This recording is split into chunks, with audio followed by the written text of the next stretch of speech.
Sarap na hangin dito sa labas mga tol. Dito ako sa terrace. At upo tayo dito. Ayun. Nakaupo na tayo. Sarap ng hangin na ano ko lang. Parang sarap mag-relax na konti habang nagwo-work, di ba? Sa ano natin. Sa pa-ending. Nakatapos nga lang ng pataya ko ngayon. Nasend ko na rin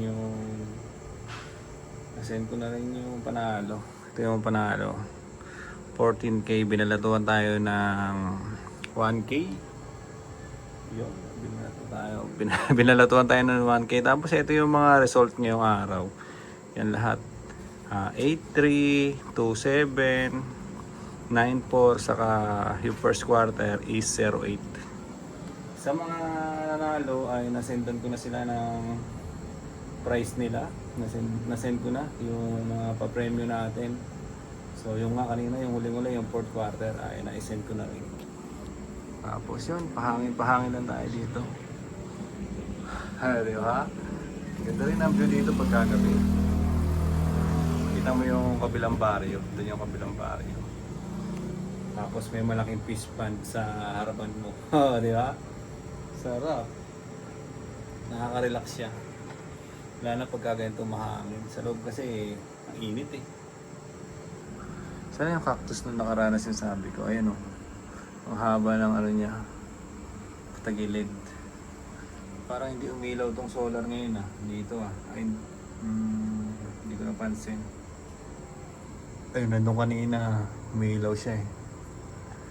Tapos naglaba na rin pala sila Mia. Yan, iniwan na nila dito. Mga Andes yan na mga yan. Tinatakpan ko. Mga Andes. Pero yung mga nandoon, mga damit na nila. Hindi mo sila kanina.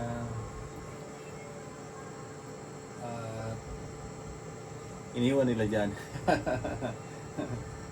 So yun. Ano bang pwede natin pagkwentuhan ngayon? Lala lang, pagtripan ko lang kasi mag-vlog eh. Wala akong maikwento dito sa channel natin. Pero yun, di ba? Kwento-kwento pa rin at vlog-vlog pa rin tayo.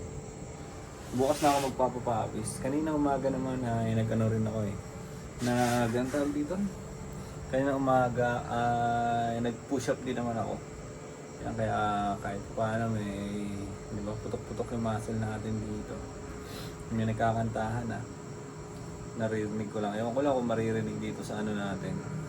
Ang ganda ng ano na, ang ganda talaga ng cellphone eh. Yung packaging niya. Sakto-sakto kasi parang pakiramdam ko gumaan tuloy yung bit ko. So, yun.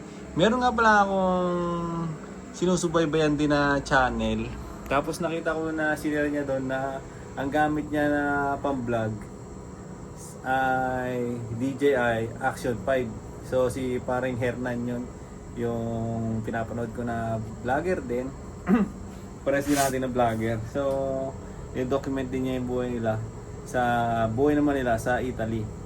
Napansin ko kasi na sinare niya dun yung action camera niya na action camera niya na DJI nga Action 5 yata sa kanya.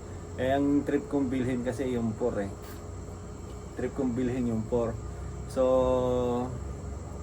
yun, kaso hindi ko pa siya talaga priority. Sabi niya rin kasi ang reply niya sa sa comment ko. Sabi ko kasi, "Oh, wow boss, nag-comment ako sa video niya na yun eh." Sabi ko, boss, ganyan din yung gusto kong pang-vlog eh, yung action camera, para kahit nasa labas ka ay maliit lang siya, di ba? Madadala mo siya at hindi siya kagaya nito nabibigatan na nga yung balikat natin.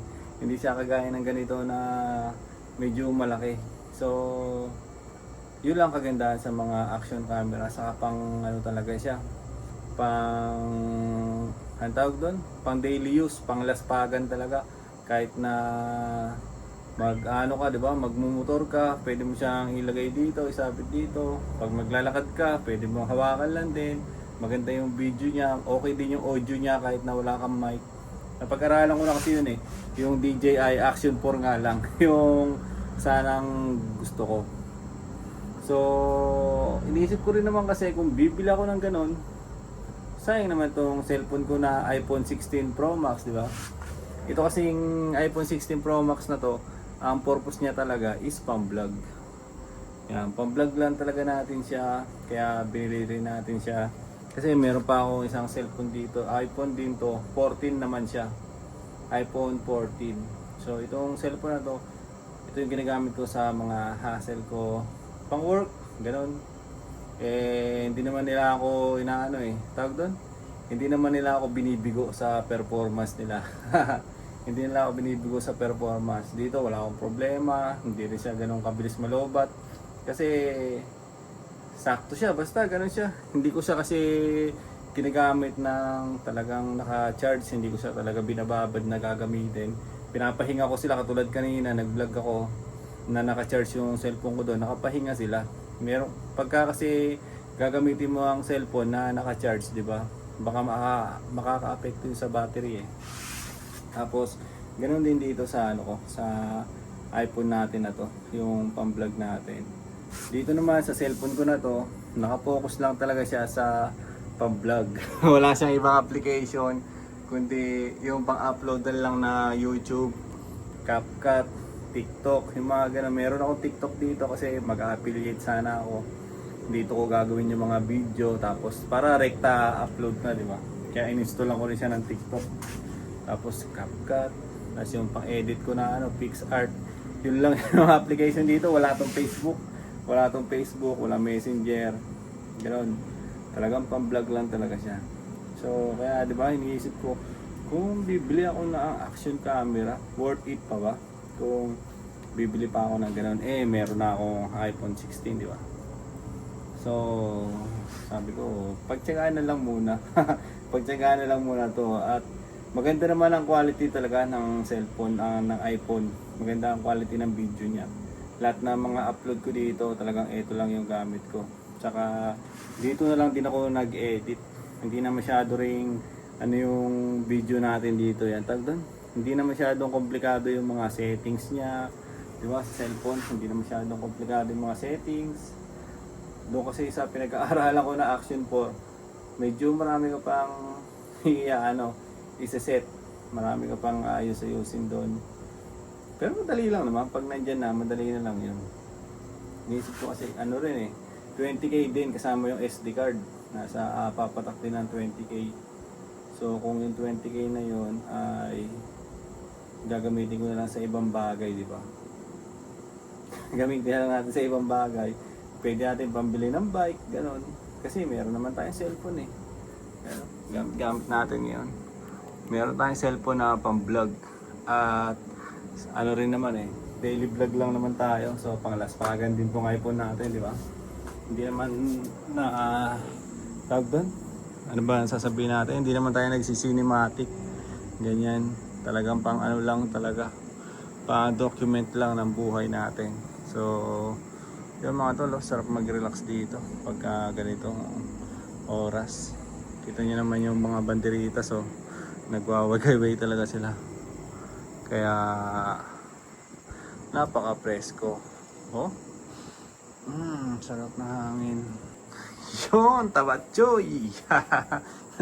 Pinagtitipan ko lang yung gabi ngayon, Pinagtitipan lang natin at sarap tumambay dito. Pero kahit ganun pa man, di ba? Hindi sayang yung pagtambay ko kasi eto, gumagawa na naman tayo ng memories natin. Gumagawa na naman tayo ng diary natin. Nakabenta ako kanina siguro mga 6k, yun nga, bago matapos yung vlog natin. 6k yung nabenta natin doon sa shop. Tapos, rekta na ako umuwi. Nagmotor ako. Rekta ako uwi sa bahay. Tapos, yun na naman.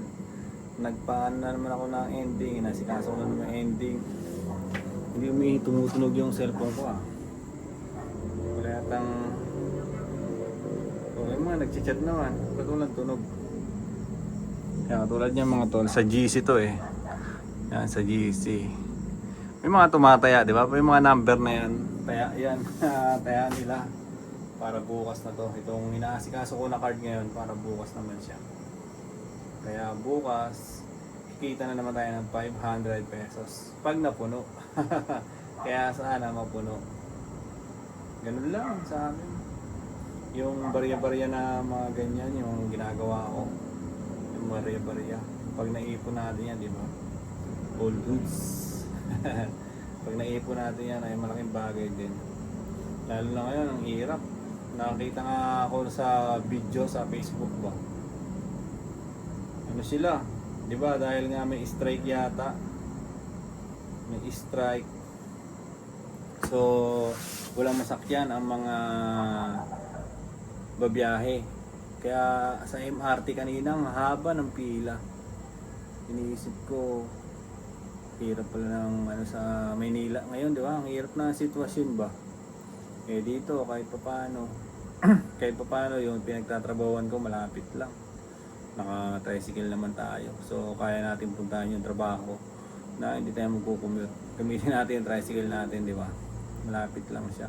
Eh dati kasi ganoon din yung ano ko setup ko eh. Galing ako ng Batasan.